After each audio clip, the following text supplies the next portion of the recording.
Hey Hebrew fans, tonight is a little bit different video than normal. Tonight, with a heavy heart, I bring you some news about Roger Sweet. Roger Sweet is one of the founders of the He-Man figures from a long time ago. He designed 3 figures he presented to Mattel, which was the start of everything we have today. And so he has fallen and gotten hurt and is now in a memory care unit. He spent 7 days in the hospital, and his wife has started a GoFundMe page. So this whole video I'm dedicating to Roger Sweet, so let's go ahead and get into it. So as many of you know, Roger Sweet has created these 3 figures right here that we have seen over the years. And it's kind of a cool idea. I'll go and go through the story because he actually did tell me the story himself. And the story goes, hold on, my light's dying. All right, the story goes that he took a Big Jim figure, which at the time was Mattel's big action figure they had out, and he coated him with lots of clay to create these muscles and large size figures.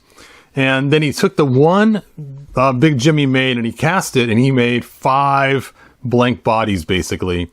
And when he designed these 3, he used the same torso and legs for all 3 of these, but made different arms so they could hold their weapons respectively.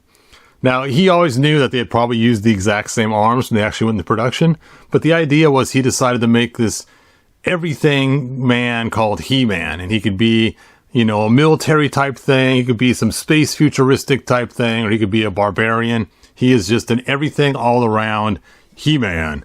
And it's funny, when he made these, he took like tank parts to make this one, and then he used actually Boba Fett's helmet to make this one, just kind of tossing them together. A lot of late nights, lots of overtime. And the other 2 figures, he never actually did anything with them at all. They were just on the side in case he needed to do something with them or have another idea. Now, we did see these figures later on in the line.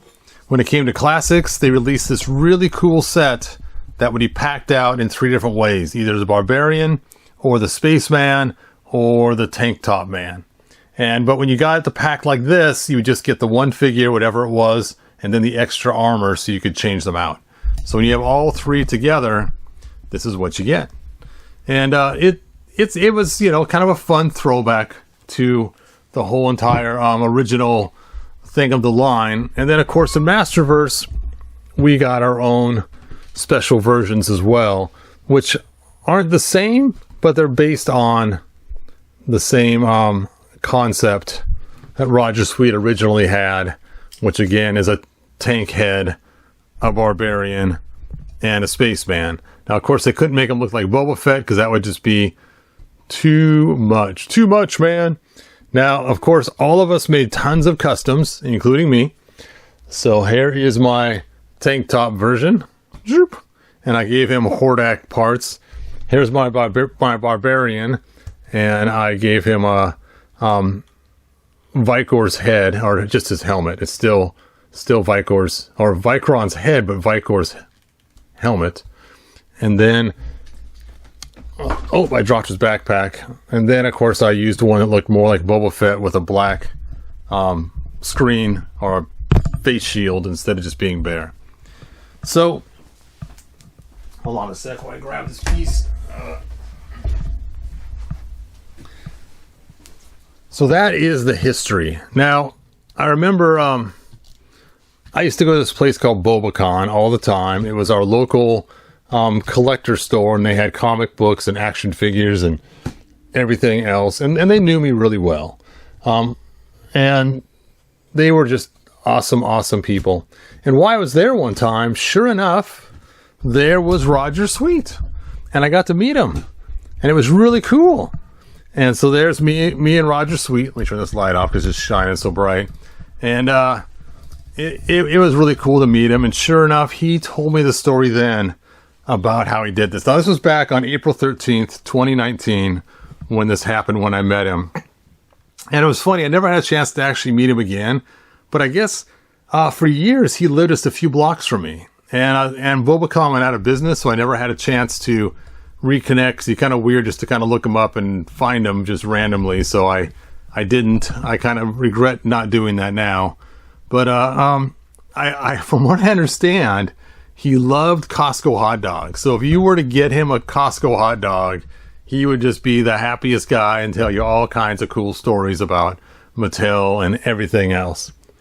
So I'm going to add some links here for the HeraldNet and for his GoFundMe. If you guys could please help out Roger Sweet with the GoFundMe, just any few bucks will help the guy. His wife, again, he's in a memory care unit and she cannot afford it. And so here's the thing, the HeraldNet. And it's kind of cool. They were married for 40 years and they actually met at Mattel. And it's like, that is really cool. In fact, this was on their cake. How cool is that? And it's like, I'd like that they had He-Man and She-Ra on their cake for their wedding. That's so funny. And he kept them. He kept the two figures that they actually used on their cake, or she kept them. Somebody kept them. But it's pretty cool. So I just hope you guys can all help him out. Oh, here he is, a Bobacon of somebody else. That is funny. And he never really got any major things from He-Man, because obviously at the time when you work for a company like that, it's known as work for hire, basically, because you work for them. And so everything you make belongs to the company you work for. It's not like you're an independent person selling it to them. So, he worked on design the line, gave, overtime, heart and soul into some kind of cool idea. But at the end of the day, Mattel owned it. And so technically, in reality, they really don't owe him anything directly because he was working for them, which makes total sense. I mean, if somebody comes in and builds your house and you pay them to build your house, they can't come back later on and say, hey, that's my house. I built it. And so, I understand where Mattel's coming from. But the cool thing is, even though Mattel owes him nothing, they did donate $5,000 towards his GoFundMe. Way to go, Mattel. That was really cool. So, again, I'll post the link to the GoFundMe, and here it is right here. And so far, let's see what they've raised. There's some people that are donating. People are donating right now. That is so cool. Look at that. That's so cool.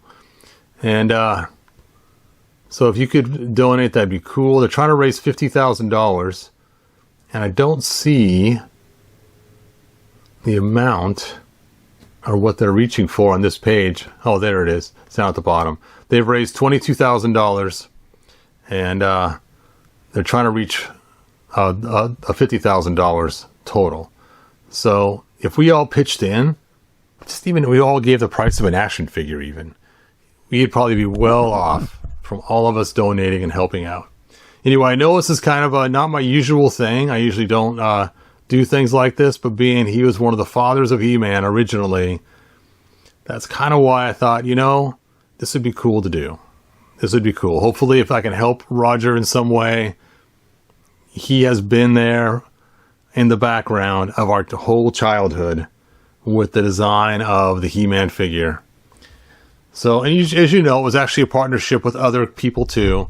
But this video is just about Roger Sweet right now, not about the actual way He-Man was designed or who gets the credit for it or anything else. In reality, Mattel gets all the credit for it because they're the ones that actually paid someone to create it. But it's just cool to know that Roger Sweet, the imagination and packing on all those muscles onto that big Jim figure, was the beginning of our, look at that cool guy thought we had when we were young kids. Anyway, thanks for joining me. And again, I know this is a really heavy topic, and I'll put the links in the description. And if everyone just gives a little bit, his wife and him will be well off and not have any issues at all with his memory care or the help he needs to get. All right. Thanks for watching, and good journey. Bye now.